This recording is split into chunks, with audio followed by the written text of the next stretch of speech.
I came home after 3 days away and found a communications tower standing on the hill behind my house, on ground where nobody had ever been allowed to sink so much as a fence post. Below it sat service trucks, a generator humming in the cold, and a posted notice describing a 20-year land lease. I called the number on that sign, certain somebody had punched the wrong address into a form. The representative read me the name of the property owner listed in his file. It was my name. Then he emailed me the agreement, and there at the bottom sat my signature, written in ink I had never touched. If you want to watch a homeowners association dig its own grave with the very paperwork it forged, subscribe to the channel and stay through the ending. My name is Calvin Reddick. I am 48 years old, and for 11 years I have owned 11 acres of rolling grass and oak on the eastern edge of a subdivision called Cedar Crest Estates. I bought that land the year my mother passed, with money she spent 31 years earning in a hospital laundry, and the deed has never had anybody's name on it but mine. The highest point of the property is a broad open rise that the old survey maps label simply as the East Knoll, though everybody in the county has called it Reddick Hill since the day the sale closed. From the top of it you can see the water tower in town, the county road bending south, and the neat rooftops of Cedar Crest laid out like tiles in a bathroom.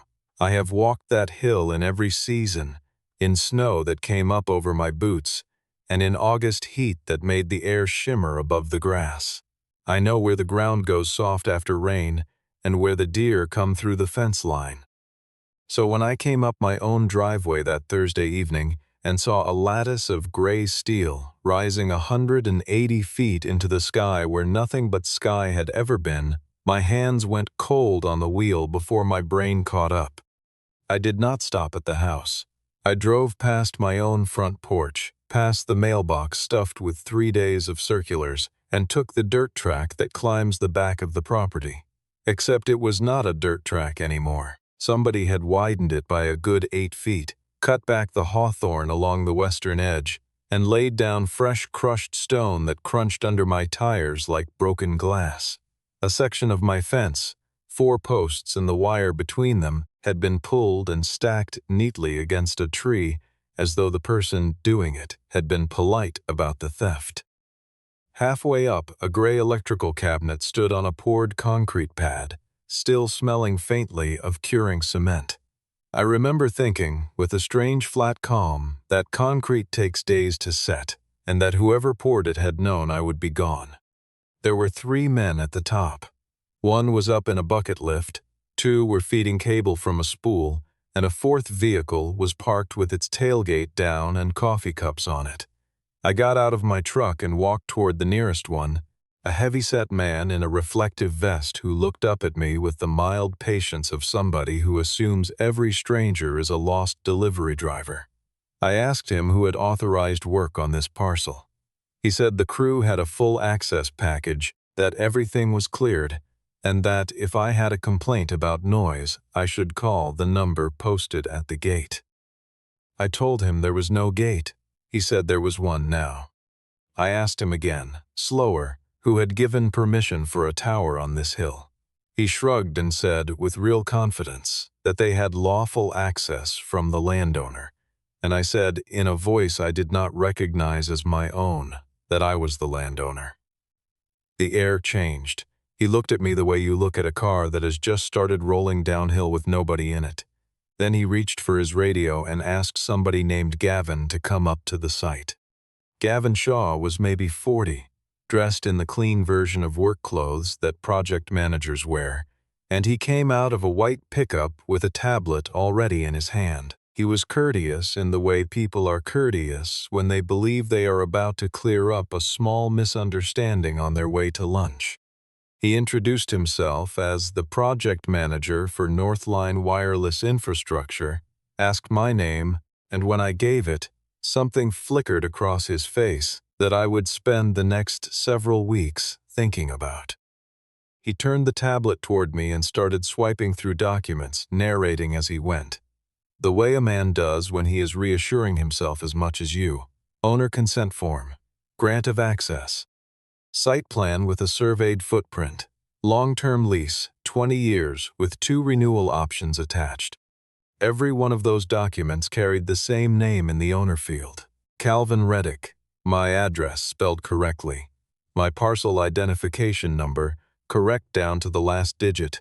And at the bottom of each page, a signature, a looping capital C, a compressed set of letters, a hard downstroke on the K. It was close. It was close enough that if you had shown it to my bank teller, she might have accepted it without blinking. But I have signed my name maybe 40,000 times in my life, and the person who made those marks did not know that I crossed my second D low, almost through the loop, a habit I picked up from my mother's hand. I stood on my own hill in the last of the daylight and looked at a man who had never met me before signing my name away for 20 years. I asked Gavin, who had delivered these documents to his company. He scrolled. He said the coordination had gone through the community association, that it was a common arrangement, that associations often handled site logistics for neighborhood improvements. Then he read the name at the bottom of the transmittal page, and the moment he said it, everything in me went quiet and hard and very, very focused. Bryn Holloway, President, Cedar Crest Estates Homeowners Association. 6 months before that evening, Bryn Holloway had stood on my front porch in a cream blazer with a folder tucked under her arm and asked me for exactly what she eventually took. She was 54, precise, the kind of person who says your first name in every third sentence as though she is doing you a favor by remembering it. She explained that Cedar Crest had been fielding complaints for 2 years about dropped calls, that a carrier had done a coverage study, and that the study identified the high ground behind my house as the single best location within 4 miles. She had brochures. She had a printed map with a red circle on my hill, drawn before anyone had asked me a thing. She said it the way somebody describes a decision already made, and she left a pen on top of the folder. I told her no. I want to be exact about why, because the reason mattered then and it mattered later. I did not refuse because I hate homeowners associations, and I did not refuse to be difficult, and I did not refuse because I had some deep objection to better phone service for people who had never once waved at me from their cars. I refused because the only road to that hilltop runs within 60 feet of my back door, and a tower means service trucks, generators, fuel deliveries, night maintenance, permanent power runs, buried conduit, and a legal right of entry that outlives me. I refused because 11 acres of quiet is the entire reason I bought 11 acres. I told her that if she wanted to talk about a much smaller thing, a short-term arrangement with real limits, I would listen. She was not interested in a smaller thing. Her manner changed inside of a minute. The warmth went out of her voice, and something managerial came in behind it, and she told me that I was turning an empty patch of ground into a problem for an entire community. I said the empty patch of ground was still my ground. She said property lines were not the only thing that mattered in a neighborhood. I said they were the only thing written on my deed. She gathered her folder, took her pen back, and, at the bottom of my porch steps, she turned around and said, "There are things bigger than one person's ownership." At the time, I filed it under rudeness and went back inside to finish my supper. Standing on that hill 6 months later, it did not sound like rudeness anymore. It sounded like a plan being announced to a man too polite to hear it. I called her that night from my kitchen, with the tower lights blinking red through the window over my sink. She answered on the second ring and said my name like she had been expecting the call for days, which I now believe she had. I told her there was a tower on my hill. She did not deny it, did not act surprised, did not ask a single question about how such a thing could have happened. She said the project had moved forward and that the community was already seeing improved coverage. I said I had never given permission and never signed anything. And Bryn Holloway said, in a tone as smooth as a countertop, that I had already agreed. I told her again that I had not. I said the words slowly and clearly, twice. because part of me still wanted to believe there was a clerical mistake at the bottom of this that a phone call could fix. She let a small silence sit there. Then she said, "Maybe I ought to check my memory." That was the sentence that ended the possibility of a misunderstanding. A person who has made an honest error asks questions. A person who has made a decision tells you that you are confused. I said good night, hung up, and sat at my table until the coffee went cold, listening to a generator run on land my mother's overtime had paid for. The next morning I wrote Gavin Shaw and asked for the complete file, every page, every attachment, every transmittal record. To his credit, he sent it within 4 hours, and I think even then some part of him wanted a second set of eyes on it. I printed all of it at the office supply store in town because I did not trust myself to read something that important on a screen, and I sat in my truck in that parking lot for 2 hours turning pages. The further I got, the worse it became, because a forged consent form is one problem, and what I was actually holding was 6. There was the owner consent, which I expected. Behind it was a ground access agreement granting Northline and its contractors, agents, and assigns continuous vehicular access across my property for the full 20-year term and any renewals. Behind that was a memorandum of understanding permitting future equipment additions at the site without further owner approval, which, in plain language, means they could keep hanging hardware on that tower until it looked like a Christmas tree and never once ask me.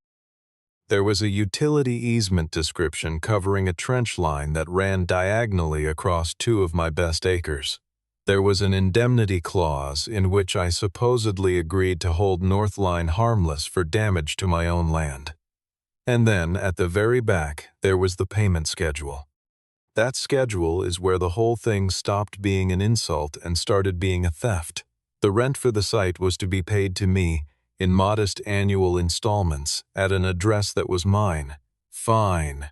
But there was a second line item, and it was not small. Cedar Crest Estates Homeowners Association was to receive an initial coordination fee of $18,000, paid within 30 days of construction commencement, plus a recurring quarterly administrative payment for the life of the lease.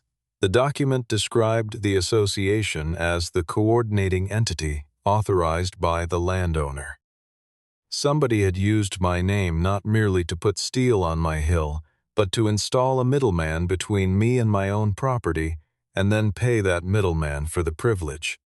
I drove to the association office that afternoon, a converted 2-bedroom unit beside the clubhouse, with a laminated sign on the door and a bowl of mints on the counter. Bryn saw me through the glass and waved me into the meeting room herself, which I did not expect. She sat at the head of a table meant for 9 people and folded her hands, and the posture of the thing was unmistakable. In that room I was the disruption, the item on an agenda, the man causing trouble. She offered me water. I set the printed file on the table between us instead. She did not apologize. She did not offer an explanation of how documents bearing my name had reached a national infrastructure company from her email account. She did not perform confusion, and looking back, that was almost a courtesy because it saved us both a great deal of time. What she said was that I was not going to lose anything, that the hill was still there, that nobody had taken my land, and that in 5 years I would not even notice the tower. I asked her whether she had noticed the $18,000. She said the association had incurred administrative costs. I asked her what those costs were. She said the matter had been handled properly. So I asked her the only question that actually mattered, and I asked it without raising my voice. I said, "If everything about this was proper, why is my name on those pages instead of yours?" Bryn Holloway was silent for perhaps 4 seconds. I have thought about those 4 seconds more than almost anything else in this story, because I watched a person decide, in real time, not to lie to me, and not to tell me the truth either. Then she leaned forward and said, I should not turn this into something I did not understand. I stood up, thanked her for her time, and left. I did not slam anything, did not raise my voice, Did not say the several things I very badly wanted to say to a woman who had just told a man with a deed in his name that he was the one who did not understand real estate. Two things kept me calm on that drive home. The first was knowing that I did not need to win an argument in a room with no witnesses. The second was a colder thought, the one that had arrived while she was talking about administrative costs. Everything she had done on paper. Paper does not get nervous, and paper does not change its story. And if she had built this on documents, then documents were going to be what took it apart. Miles Keaton had an office above a shoe repair shop 2 towns over, 52 years old, 26 of them spent doing nothing but land and title work in this county. He read the file the way a mechanic listens to an engine. Quiet, unhurried, occasionally going back a page. When he finished, he took his glasses off and asked me one question. He asked whether I had signed anything at all connected to Cedar Crest in the past 12 months. Not a petition, not a sign-in sheet, not a delivery receipt, not a card at a neighbor's funeral. Nothing, I said. He nodded once and told me that made this considerably simpler and considerably more serious at the same time. We spent the following week going through the official record. The plat map was clean and old and unambiguous. My eastern boundary ran where I had always known it ran, 62 feet beyond the crest, and Reddick Hill had never at any point in its recorded history belonged to Cedar Crest Estates, been annexed into the association, or fallen under its covenants. My parcel was adjacent to the subdivision and legally independent of it, which is precisely why I had bought it. There were no telecommunications rights recorded against my deed, no prior easements beyond a utility line along the county road that predated me by 30 years. On paper, I was as clear as a person can be. And then Miles found what he had been looking for and hoping not to find. Northline, following ordinary practice, had recorded a memorandum of lease with the county. That is a short public document that puts the world on notice that a long-term lease exists on a parcel. It does not contain the full terms, but it attaches. It sits in the chain of title. It shows up when you sell, when you refinance, when you borrow, when you die and leave the place to somebody. Which meant the problem was no longer a steel structure I could theoretically have somebody unbolt. A fraudulent 20-year encumbrance had been stapled to the public record of my property, and it would stay there until a court or the company itself removed it. Miles moved fast and moved carefully. He filed a formal notice of title dispute, sent a demand to Northline to cease all expansion, trenching, and additional equipment installation pending resolution, and sent a separate preservation letter to the association requiring it to retain every email, draft, meeting record, budget document, and communication touching the project. Then he told me the part I needed to hear most. He said the fastest way for me to lose this was to give them a story about me instead of a story about the paperwork. Do not cut a fence. Do not block the access road. Do not stand in front of a truck. Do not confront a technician who is 26 years old and earning $19 an hour and has no idea what he has walked into. I followed that advice to the letter, and it was harder than anything else I did. There is a particular kind of rage in watching strangers drive across your grass every morning at 7 while you drink coffee and do nothing. I did one thing only. I bought a game camera, the kind hunters strap to trees, and I mounted 2 of them on my own property facing my own access road, and I photographed every vehicle, every plate, every date and time. That is documentation. Documentation is not a confrontation. I wanted Bryn Holloway to have absolutely no opportunity to stand in a meeting and describe me as the unstable man on the hill. Then Miles found the crack. Association meeting minutes in this state are records the membership can request, and he requested all of them going back 18 months. In the minutes from a meeting in early spring, under a heading about the coverage initiative, there was a single line. Mr. Reddick declined participation. Plain as day, in the association's own record, in the month I had turned Bryn down on my porch. 6 weeks later, in the minutes of the next quarterly meeting, under the same initiative, was another line: landowner authorization obtained. Between those two entries there had been no contact with me of any kind. No meeting, no call, no letter, no visit, nothing. 2 sentences 6 weeks apart, and in the gap between them somebody had manufactured a man's consent out of thin air. Word about the dispute went through Cedar Crest the way word does in a place with a shared mailbox pavilion. Bryn did not wait for the story to reach people on its own. She got out in front of it at a coffee morning in the clubhouse, and then in a message to the whole membership, and the version she told was clean, simple, and almost entirely false. She said that I had originally supported the project, that I had agreed in principle, and that once construction finished and I learned the association was receiving a coordination fee, I had turned around and started demanding a bigger cut. She never used the word greedy. She did not have to. She built a shape and let people fill it in. It worked at first, and I will not pretend it did not hurt.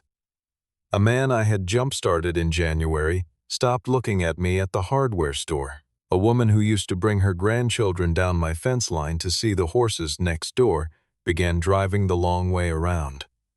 Somebody left a note in my mailbox saying, "The neighborhood had been fine before I decided to be difficult." I am a black man living alone on 11 acres beside a subdivision of 206 households, and I would be lying if I said I had not thought carefully, long before any of this, about how quickly I could be turned into a story I did not write. So I did not respond publicly to any of it. Not once. Not one word. Because here is what Bryn Holloway never understood about her own strategy. Every time she explained herself, she produced another document. She sent a letter to Northline stating that I was attempting to renegotiate after completion, which is an assertion about my conduct that she put in writing on association letterhead. She sent an email to the board summarizing her position. She circulated a membership notice defending the fee. Miles collected all of it, in order, and put it in a binder. A liar with a pen is a person building the case against himself 1 page at a time, and she could not stop writing, because her entire authority rested on being the one who explains things. Owen Sutter called me on a Tuesday night from a number I did not recognize. 60 years old, association treasurer for the past 4, a retired regional sales manager with a careful voice. He did not want to meet at the office, and he did not want to meet at the clubhouse. We met in the parking lot of a diner off the state highway, and he sat in my truck with a manila envelope on his knees for a good half-minute before he opened it. I want to be honest about Owen. He was not a good man doing a brave thing. He was a frightened man who had gone along with a great deal and had finally seen the edge of the cliff, and his fear was the most useful thing in this entire story. What he handed me was a printed budget workbook for the coming fiscal year, the working draft, with the line items and the dates the file had been created and last modified. There, under projected non-assessment revenue, was a line reading site coordination income, with a first-year figure and a recurring figure carried forward across 5 columns. That money was not sitting idle in a projection. It had been spent already, in the way associations spend money they do not have yet. The board had promised the membership a clubhouse renovation, new roofing on the pavilion, a resurfaced pool deck, and a resurfaced tennis court, all without an assessment increase, and this line was the entire reason the promise was possible. I looked at the modification date on the file, and then I asked Owen the only question worth asking. I asked whether that revenue line had been entered into the budget before I refused Bryn on my porch, or after. He looked out the windshield at the diner sign for a long moment. Then he said, quietly, before. 11 weeks before. The board had been shown a budget that counted income from my hill, had approved a capital plan built on that income, and had gone out and promised 206 households a renovated clubhouse, all while the actual owner of the actual hill had never been asked a single question. That reordered everything in my head. Up to that point, I had been telling myself a story about a woman who got told no, lost her temper, and took a shortcut. Ugly, but recognizably human. What Owen handed me was different. It meant the consent form was never a shortcut around my refusal. It was the plan.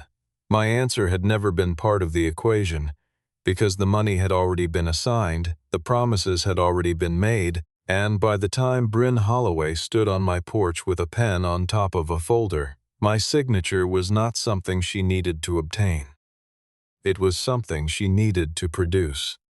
Bryn's next move told me she could feel the ground moving. She stopped talking about my memory and started talking about administrative correction. Through the association's attorney, she proposed that I execute a fresh set of documents, properly and in person, ratifying the arrangement retroactively, in exchange for a payment of $7,500 and a personal letter of appreciation from the board. In plain speech, she wanted me to launder it. She wanted my genuine signature laid on top of the forged one so that the forgery became a formality that no longer mattered to anyone. Miles read the offer twice, set it down, and said it was the most useful thing she had sent us yet, because a person with a clean record does not pay to have it made clean. I said no, and while I was saying no, I remembered something. 6 months earlier, in the week after I turned her down, Bryn had sent me an email.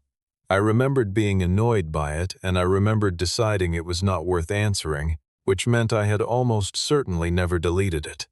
I sat down that night and went back through my archive month by month until I found it, sent on a Thursday at 9:40 in the evening. It was 3 paragraphs of reasonable-sounding language about community benefit and shared responsibility, and I skimmed the first 2 the way I had the first time.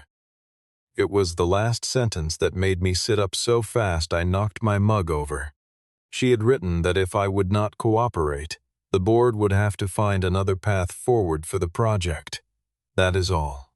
20 words, give or take, in a message she had almost certainly forgotten writing, sent from her own account to mine 6 weeks before a document bearing my forged signature arrived at a national telecommunications company.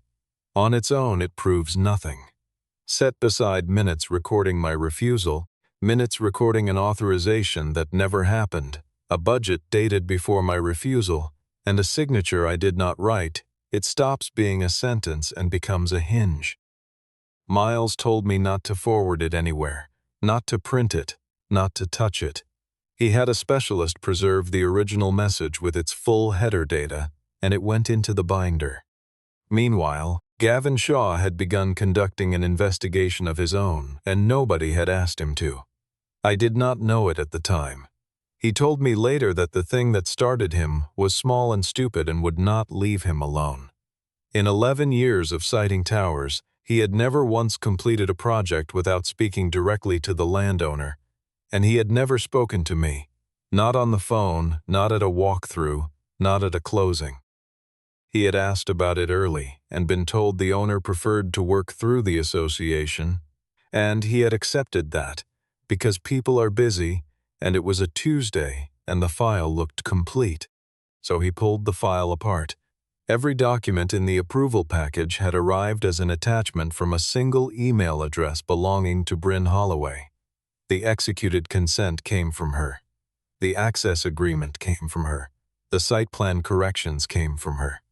There was no message from any address associated with me, no phone log of a verification call to me, no notarization, no witness signature, no walk-through sign-in sheet with my name on it, no photograph of me anywhere on the site. The identity verification step in Northline's own internal checklist had been marked complete by a coordinator who, when Gavin asked, said she had relied on the association's representation that the owner was represented, and Northline had already paid. The initial coordination fee had gone out to the association 30 days after construction commenced, and 2 quarterly payments had followed it. Gavin sat in his office with a bank of documents in front of him and worked out what I had worked out in a parking lot with a manila envelope which is that his company had built a 180-foot structure on private land with no valid legal right to be there, had recorded an encumbrance against an innocent man's title, and had paid nearly $28,000 to an entity with no authority to receive it. He was not looking at a dispute.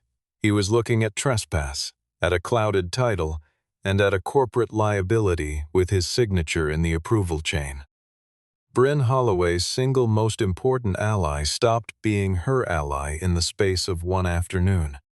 The association called an emergency general meeting for the second Tuesday of the month, in the clubhouse, with the membership invited, Northline sending representation, and counsel present for both sides.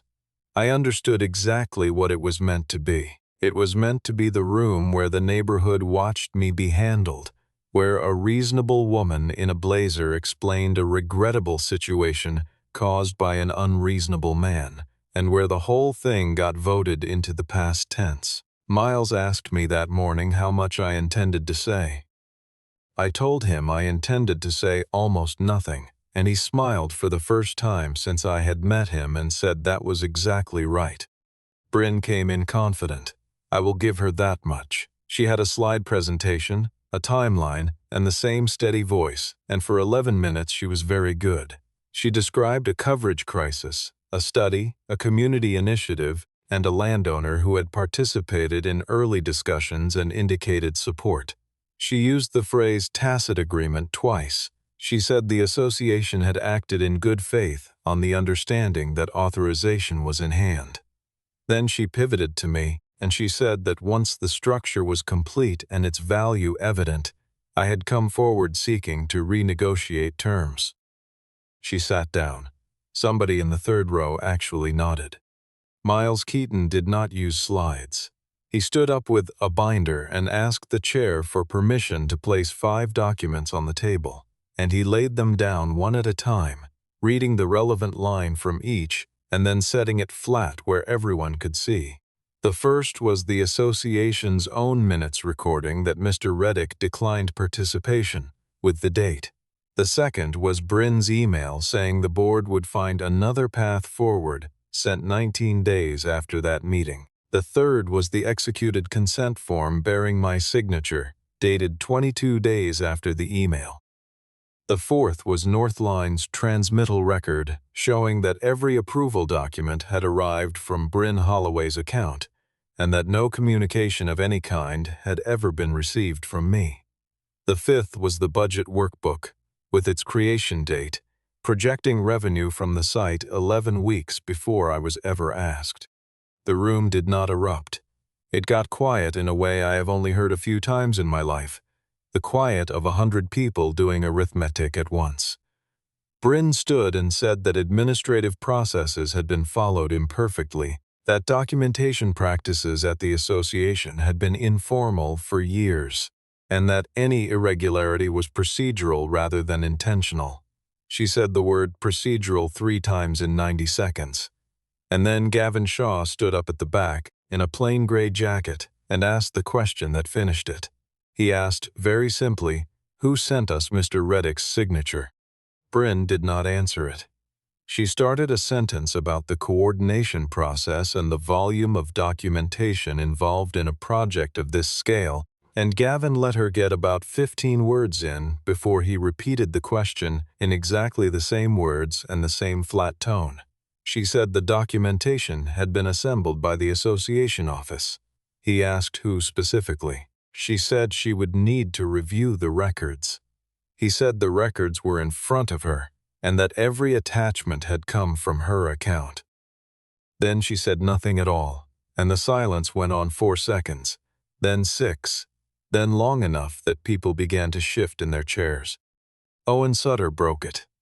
He stood up 2 rows from the front, and his voice was not steady, and he said that in his 4 years as treasurer the board had never witnessed me sign anything, had never received a signed document from me, had never met with me as a board, and that, to his knowledge, no member of the board had ever spoken to me about the project after the initial approach. He said the authorization had been reported to the board as obtained by the president, and that no one had asked to see it. Then he sat down and put his hands on his knees and looked at the floor. That was the moment the room turned all the way over, and it did not turn because of anything I said, because I had not yet said a word. Northline suspended its agreement with Cedar Crest Estates within 4 business days. Their counsel sent a letter, copied to me and to Miles, stating that the company no longer recognized the association as an authorized representative of the property owner, that all payments were suspended immediately, and that it would seek recovery of the amounts already disbursed together with costs arising from the misrepresentation of land use authority. The 20-year revenue stream the board had built a capital plan around evaporated in a single paragraph. What replaced it was a demand for nearly $28,000 in returned funds and an exposure to legal costs that no association of 206 households budgets for. Bryn called me directly one more time, on a Sunday afternoon, and the difference in her voice was the most satisfying thing I experienced in the whole affair. There was no more talk of my memory, no more suggestion that I did not understand what I was involved in. She said she hoped that we could still find a mutually beneficial solution, that everyone had the same interest in resolving this sensibly, and that she had always personally had a great deal of respect for me. I let her finish. Then I told her she had a chance to ask me that question before she put my name on a contract, and that she had chosen not to take it. I said good afternoon and I hung up, and I sat on my porch for a while in the sun. I want to be clear about what I did next, because it is the part people find strangest. I did not shut the site down. Northline still had a live piece of equipment on my hill, with fuel in a generator and 180 feet of steel that becomes genuinely dangerous if nobody maintains it, and a portion of the subdivision's emergency calling had already been routed through it. So I granted the company a written temporary access license, 90 days, revocable, with defined hours, defined vehicles, no expansion, no new hardware, and a fixed fee. Miles drew it up in an afternoon. Northline signed it the same day, and I think Gavin was relieved in a way he could not say professionally. I did not do it for the association. I did it because 206 households have children and elderly parents, and people who call for an ambulance at 3 in the morning, and none of them had forged anything. Once the residents of Cedar Crest could actually see the file, the collapse was fast. A group of about 30 owners formally demanded production of all project records, and the association's own attorney, now working very hard to protect the entity rather than its president, produced them. The membership learned that their promised clubhouse had been financed with income from a hill nobody in the subdivision owned, that the president had been told no in person and had reported yes to the board, and that they were now facing a repayment demand and legal fees on top of a capital plan that no longer had a funding source. The anger did not go toward me. It went where it belonged. Owen Sutter resigned as treasurer the following week and turned over every file, email, and draft in his possession to the association's council, which I suspect was the only thing keeping him out of far deeper trouble. Bryn Holloway was removed from the presidency by board vote pending an internal review and the resolution of the civil claims. There was no dramatic arrest. Nobody was let out of a clubhouse in handcuffs. No detective knocked on her door at dawn, and I have made my peace with the fact that stories like this rarely end that way. What ended her was not a police officer. It was a signature, a set of minutes, an email, a budget file, and a contract, which is to say it was every single thing she had believed would protect her. Northline agreed to release and remove the disputed memorandum of lease from the county record, which was the outcome I cared about more than any other, because a clouded title follows a piece of land forever. Then the company put 2 options in front of me, in writing, and asked for no answer that day. The first was that the tower stay, under an entirely new lease negotiated directly with me, with terms I set, a duration I chose, and no third party anywhere in the arrangement. The second was full removal, decommissioning, and restoration of the hill and the access road to their prior condition at the company's expense. I read the letter twice at my kitchen table, and then I set it down and did not answer for 11 days, because for the first time since I had driven up my own driveway and seen steel where the sky used to be, the decision was actually mine. I chose removal. I thought about it seriously from every angle, including the money, and the money was not nothing. But a 20-year lease was the precise thing Bryn Holloway had tried to force on me, and there is a difference between choosing something and accepting it because it is already there. Northline had a commercially zoned alternative site under review 3.5 miles west that had scored nearly as well in the original study, and they moved the equipment there over the following 7 months, while my temporary license kept coverage running in the interim. Then they took the tower down in 2 days, pulled the concrete, dug out the crushed stone, regraded the road, and reseeded everything, and they did it properly, because their counsel was watching and so was mine. Cedar Crest Estates returned the coordination fees, settled the cost claim, and rebuilt its budget from scratch. The clubhouse renovation was canceled. The pool deck was canceled.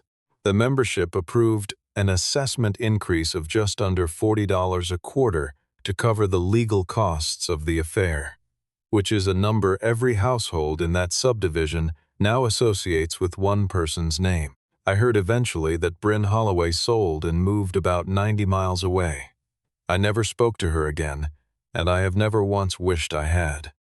Late in the following spring, I walked up my own road, which is a dirt road again and narrow the way it was, and stood on top of Reddick Hill. Where the base pad had been there was new grass, a slightly different green than the grass around it, the way a scar sits a little brighter than the skin. The fence was whole. There was no hum, no red light blinking through my kitchen window at night, nothing between me and the water tower in town but 11 miles of ordinary air. I stood there a long while and thought about my mother's hands and 31 years of hospital laundry, and what it costs to own 11 acres of nothing in particular. That week the last envelope came. Inside was the recorded release, stamped by the county, confirming that the disputed lease had been struck from the record of my property, and a copy of the restoration certification. I took it inside and laid it on the kitchen table beside the printed contract with the signature that was not mine, the one I had kept in a drawer through all of it. 2 pieces of paper. One of them was used to take the decision about my own land out of my hands. The other one gave it back. Bryn Holloway once told me there are things bigger than one person's ownership, and standing on that hill I finally decided she was right about that. One of them is what happens to you when you sign another person's name.